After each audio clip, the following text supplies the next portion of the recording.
અમરેલીમાં ડેમના પાણીના મુદ્દે ખેડૂતો અને તંત્ર સામસામે આવી ગયા. ડેમના પાણી મુદ્દે તંત્ર અને ખેડૂતો આવી ગયા સામસામે. અમરેલીના રાજુલા તાલુકાના ધારેશ્વર ગામ પાસે ધાતરવડી એક ડેમના પાણી મુદ્દે ખેડૂતો લડી લેવાના મૂડમાં છે, જેને લઈ ખેડૂતો દ્વારા સભા યોજવામાં આવી હતી, જેમાં આ ડેમના પાણીને લઈ ચર્ચા કરવામાં આવી અને રાજુલા પ્રાંત કચેરી ખાતે પહોંચી આવેદનપત્ર પાઠવવામાં આવ્યું. મહત્વનું છે કે વર્ષ 1972માં ખેતી સિંચાઈના ઉદ્દેશ્યથી આ ડેમ બનાવવામાં આવ્યો. ત્યારબાદ વર્ષ 1987માં દુષ્કાળની સ્થિતિ સર્જાતા રાજુલા શહેરને પીવાનું પાણી પૂરું પાડવા માટે ધાતરવડી એક ડેમમાંથી પાઇપલાઇન દ્વારા રાજુલાને પાણી આપવામાં આવ્યું, જે માટે તમામ લોકોએ સંમતિ પણ દર્શાવી હતી. પરંતુ હવે તંત્ર દ્વારા આ પાઇપલાઇનને મોટી કરવાની કવાયત હાથ ધરવાની હિલચાલ શરૂ થતા ખેડૂતો રોષે ભરાયા છે. કેટલાક ખેડૂતોએ એવો પણ આરોપ લગાવ્યો કે આ ડેમનું પાણી ખાનગી કંપનીઓને આપવા માટે ખેડૂતોના હકના પાણી પર તરાપ મારવામાં આવી રહી છે. આણંદમાં એક ડાન્સનો વિડીયો હાલ ભારે ચર્ચાના કેન્દ્રમાં છે. એક વીસીએ જાહેરમાં ડાન્સ કર્યો અને ચર્ચા ચકડોળે ચડી. વિદ્યાર્થીઓમાં કલા અને સંસ્કૃતિ પ્રત્યે જાગૃતતા વધે તે માટે કોલેજ દ્વારા કલ્ચરલ કાર્યક્રમ થતા હોય છે. ક્યાંક આવો જ એક કાર્યક્રમ આણંદના વિદ્યાનગરમાં પણ યોજાયો. વિદ્યાર્થીઓમાં સંગીત માટે રુચિ વધે તે માટે મ્યુઝિક કોન્સર્ટ પણ રાખવામાં આવ્યો હતો. પરંતુ આ કાર્યક્રમમાં યુનિવર્સિટીના વીસી અને રજિસ્ટ્રારનો ડાન્સ ચર્ચાનો વિષય બન્યો. આંખ મારે ઓ લડકી આંખ મારે સોંગ પર સ્ટેજ પર વીસીના પગ થિરકવા લાગ્યા. અહીં સવાલ વીસીના પદની ગરિમાનો છે. વિદ્યાર્થીઓના મનોરંજનના કાર્યક્રમમાં યુનિવર્સિટીના સંચાલકો આવા સોંગ પર ડાન્સ કરે તે સૌ કોઈ માટે આશ્ચર્યની વાત છે. વિદ્યાર્થીઓ માટે આદર્શ ગણાતા સંચાલકોના આ પ્રકારના વર્તનની વિદ્યાર્થીઓના માનસ પર ઘણી ગંભીર અસર પડી શકે છે. વીસીના પદની ગરિમાને ન શોભે તેવા સોંગ પર નિરંજન પટેલ નાચતા નજરે પડ્યા. આણંદ વિદ્યાનગરના સરદાર પટેલ યુનિવર્સિટીનો આ વિડીયો વાયરલ થઈ રહ્યો છે અને લોકચર્ચાનો વિષય એ રહ્યો કે શું આવા પ્રોગ્રામમાં વીસી જેવા મહત્વના હોદ્દા પર બિરાજેલ વ્યક્તિઓ આવા સોંગ પર ડાન્સ કરે તે કેટલું યોગ્ય.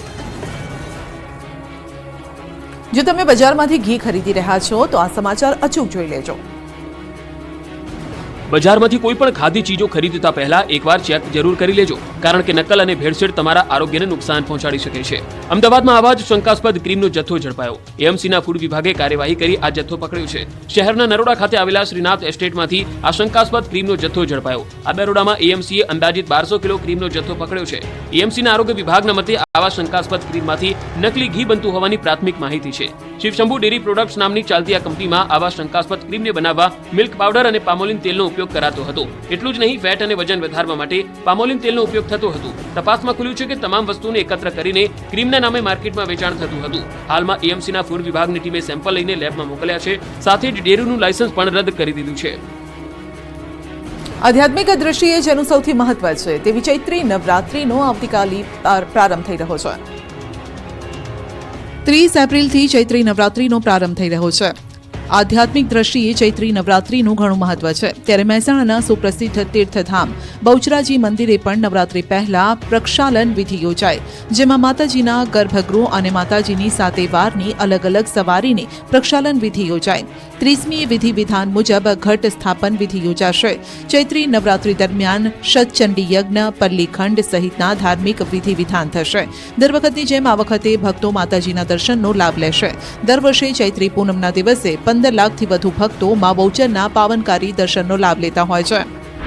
આ તરફ પંચમહાલના પાવાગઢમાં પણ વિશેષ તૈયારી કરાઈ છે. વહીવટીતંત્ર દ્વારા યાત્રાળુઓ માટે પીવાનું પાણી, એસટી બસ, પાર્કિંગ સહિતની વ્યવસ્થા ઉપલબ્ધ કરાવવામાં આવી છે.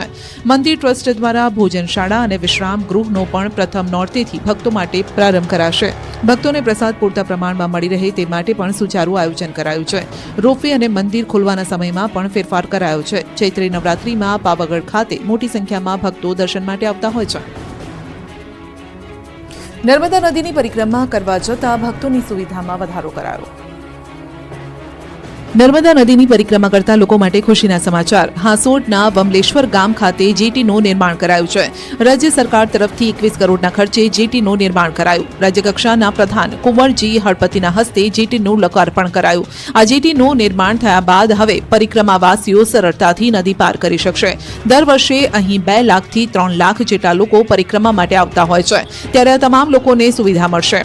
આ અગાઉ દહેજના મીઠી તલાઈ ખાતે જેટીનું નિર્માણ કરાયું હતું. હવે વમલેશ્વરમાં પણ જેટીની સુવિધા ઊભી કરાઈ છે. નર્મદા નદી દેશની એવી પહેલી નદી છે જેની પરિક્રમા થાય છે. મધ્યપ્રદેશના અમરકંટકથી નર્મદા મૈયાની પરિક્રમા શરૂ કરતા પરિક્રમાર્થીઓ માટેના છેલ્લા પડાવ સમાન હાંસોટના વમલેશ્વરમાં જેટીનું નિર્માણ કરાયું છે. દર વર્ષે પરિક્રમાવાસીઓની સંખ્યામાં વધારો થઈ રહ્યો છે. સામે વમલેશ્વરથી સામે કિનારે મીઠી તલાઈ જવા માટે બોટની ઓછી સંખ્યા તથા સુવિધાના અભાવે મુશ્કેલી પડતી હતી. લોકાર્પણ કાર્યક્રમમાં નર્મદા પરિક્રમા સંત સમિતિના ગિરીશાનંદ સ્વામી, ધારાસભ્ય ઈશ્વરસિંહ પટેલ સહિત અધિકારીઓ ઉપસ્થિત રહ્યા. 1000 વર્ષ જૂના એક હાડપિંજરના ડીએનએ ટેસ્ટથી મોટા ખુલાસા થયા છે. એટલું જ નહીં, 2 મહિના બાદ બીજા રિપોર્ટમાં પણ મોટા ખુલાસા થઈ શકે છે.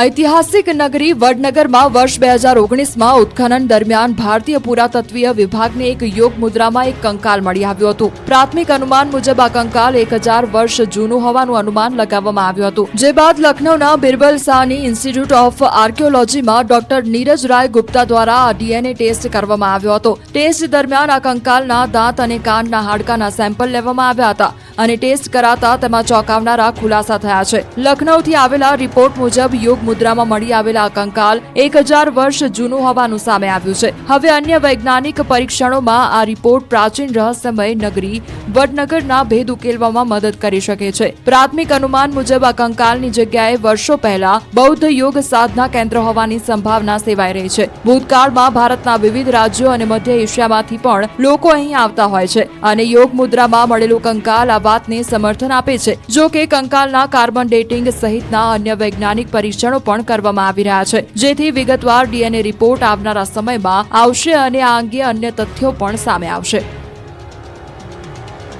સૌરાષ્ટ્રવાસીઓને આજે મોટી ભેટ મળી છે. 3 વર્ષથી પેસેન્જર ફ્લાઇટ વિહોણા એરપોર્ટને મળી વિમાની સેવા.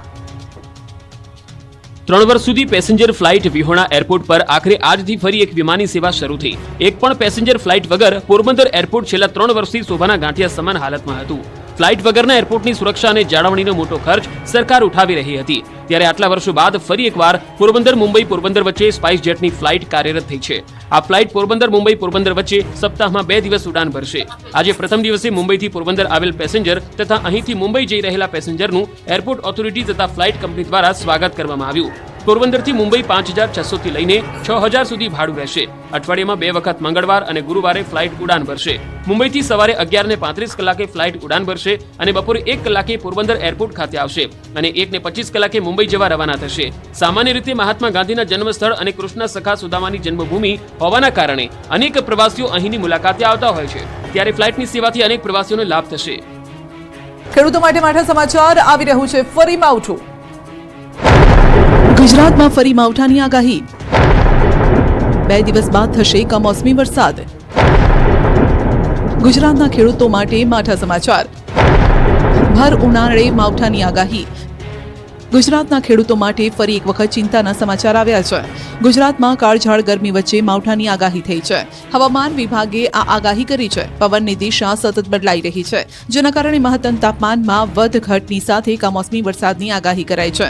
ગુજરાતના વાતાવરણમાં પલટો આવશે અને સામાન્યથી મધ્યમ વરસાદ થઈ શકે છે. 31 માર્ચથી 2 એપ્રિલ સુધી માવઠાનો રાઉન્ડ.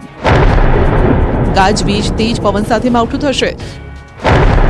40 કિલોમીટરની ઝડપે પવન ફૂંકાઈ શકે છે. સામાન્યથી મધ્યમ વરસાદ થઈ શકે છે.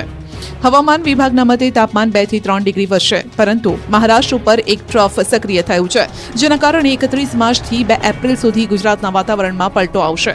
તેમજ દક્ષિણ ગુજરાત, ઉત્તર ગુજરાત, સૌરાષ્ટ્રના અમુક જિલ્લામાં થંડરસ્ટોર્મ સાથે સામાન્ય વરસાદ થશે. 31 માર્ચે નર્મદા, તાપીમાં વરસાદની આગાહી. 1 એપ્રિલે વીજળીના કડાકા ભડાકા સાથે તેજ પવન સાથે વરસાદ તૂટી પડશે. 40 કિલોમીટરની ઝડપના પવન સાથે સામાન્યથી મધ્યમ વરસાદ થઈ શકે. 1 એપ્રિલે છોટાઉદેપુર, નર્મદા, સુરત, ડાંગ, નવસારી, વલસાડ, તાપી, ગીર સોમનાથ, દાદરા નગર હવેલી, અમરેલી, ભાવનગરમાં સામાન્યથી મધ્યમ વરસાદની શક્યતા છે.